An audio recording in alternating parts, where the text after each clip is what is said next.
With so many options, why choose Arizona State University? For me, the only online option was ASU because of the quality. Their faculty was really involved with their students and care about your personal journey. The dedication to my personal development from my professors, that's been extremely valuable to me. Earn your degree from the nation's most innovative university. Online. That's a degree better. Explore more than 350 plus undergraduate, graduate, and certificate programs at asuonline.asu.edu.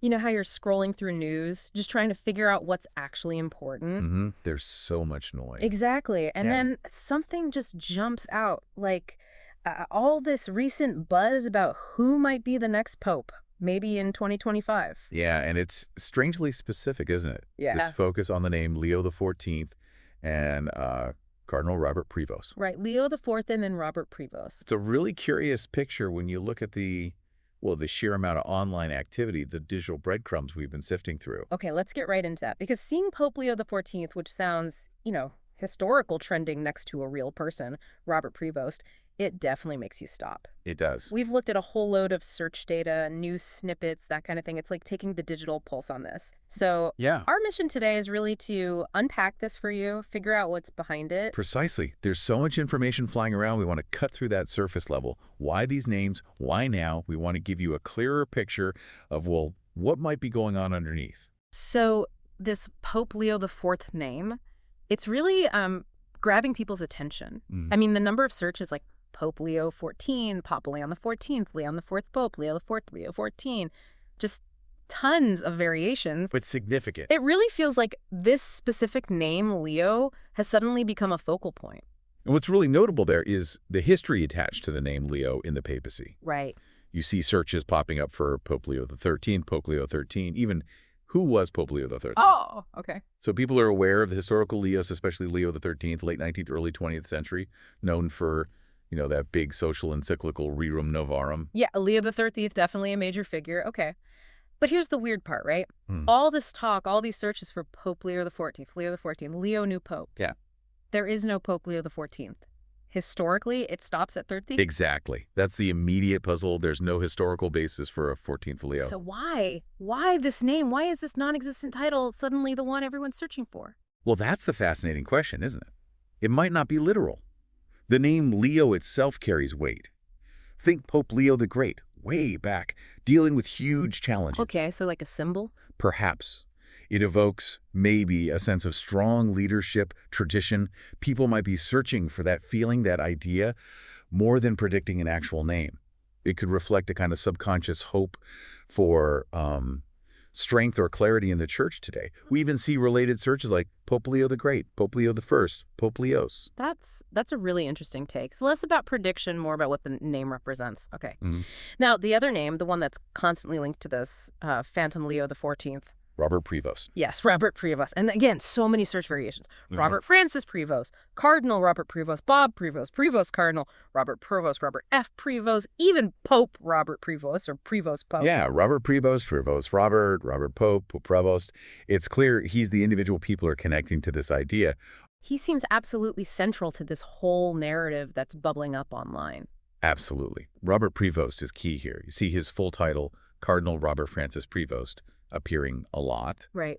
And also this really strong connection to Chicago. Terms like Cardinal Prevost Chicago, Cardinal from Chicago, Chicago Pope, new Pope Chicago. Chicago. That's interesting. Not the first place you'd maybe think of regarding, Vatican succession. But the data clearly shows it. Chicago Tribune mentioned, St. Mary of the Assumption Church, Chicago, American Cardinal from Chicago, Pope Leo Chicago, Chicago Pope candidate, Robert Prevost Chicago. He obviously has strong roots or significant presence there. It's very prominent in the searches. So does that signal anything, like a shift in how potential candidates emerge? Or is this maybe just a local thing amplified in the search data we're seeing? That's a sharp question. I mean, a cardinal's local base is always important, but the sheer volume of Chicago-related searches globally could point to, yes, a strong local network, maybe a narrative being pushed from that region. But it's worth remembering, while local buzz helps recognition, the final choice, that's down to the entire College of Cardinals. Right, of course. Okay, interesting. And it's not just Chicago. There's also this recurring link to Villanova University. Yes, Villanova pops up quite a bit. We see Villanova Pope, new Pope Villanova, Robert Prevost Villanova, even Villanova basketball mixed in there sometimes. Right. That points to another piece of his background, his time there, his connections within that academic Catholic community. It suggests another network, perhaps, familiar with him, maybe talking about him. It's another factor in his current visibility. Okay, so geographical ties, academic ties. What about his religious order? We saw searches for Augustinian order, Augustinian Catholic, Augustinian Order of St. Augustine. For listeners maybe not familiar, what's the significance there? Well, the Augustinians are a major, historically important religious order. They emphasize community life, study rooted in St. Augustine's teachings and service, seeing searches like Augustinian popes. Well, there have been many recent ones. Yeah, right. But it shows an awareness of that specific tradition, maybe an interest in the kind of values or approach an Augustinian might bring. Got it. That adds context. Now, something that really dominates the searches is nationality. Huge interest in whether the next pope could be American. Oh, definitely. We see American pope, first American pope, new American pope, U.S. pope, American cardinal pope. Has there ever been an American pope? That question comes up a lot. It does. And given Robert Prevost is, as the searches say, an American cardinal from Chicago or Robert Prevost of the U.S., this seems like a huge part of why he's getting attention. New pope is American, new pope American, America pope, new pope from USA. Absolutely. The American Pope question is a constant in these kinds of discussions. So why do you think that is? What's driving that desire, that intense interest? Well, several factors. Likely, the U.S. has a very large Catholic population, for one. Sure. There might also be a feeling, that the church needs to engage more directly with issues specific to the Americas.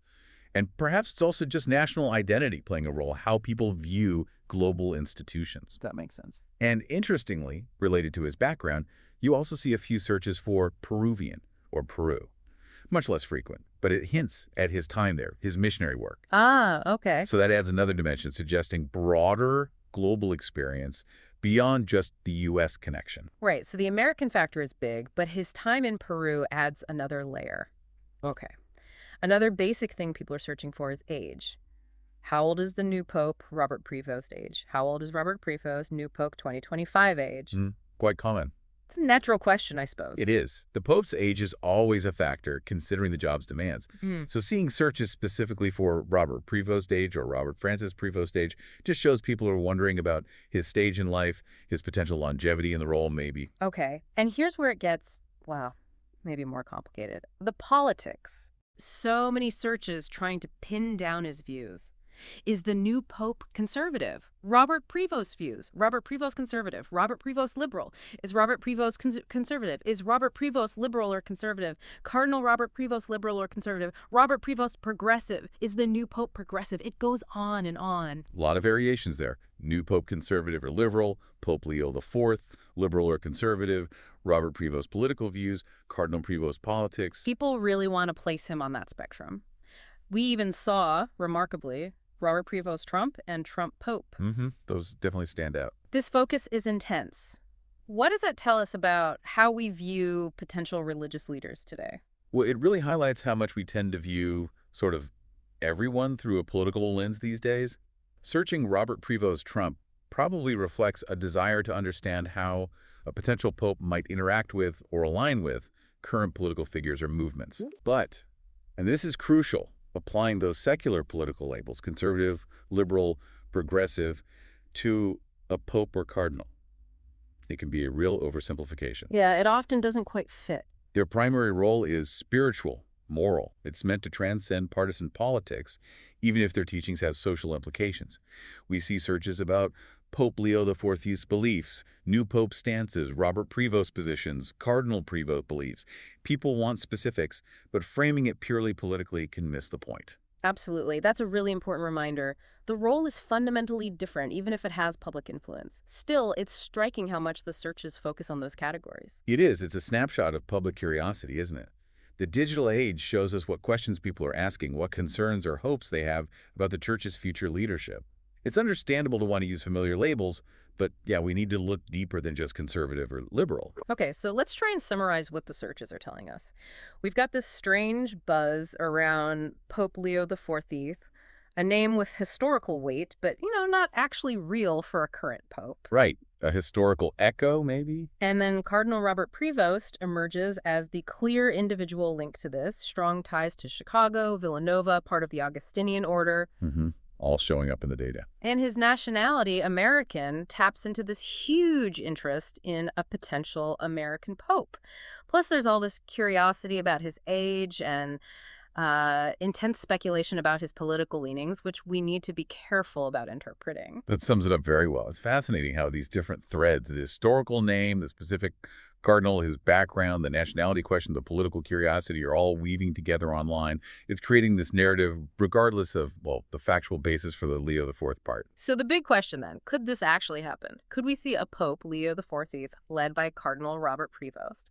Well, based on history, Pope Leo XIV, that remains speculative. It's likely, as we discussed, either misinformation spreading or maybe a symbol people are latching onto. Okay. But Cardinal Robert Prevost, he is absolutely a real significant figure in the church. The amount of attention, the searches, it clearly suggests he is someone being discussed, speculated about in relation to the papacy's future. So he's definitely Papa Beale in the public's mind, at least online. It seems that way, Yeah. based on this data. Yeah. Now, whether that speculation translates to reality, well, that's impossible to say.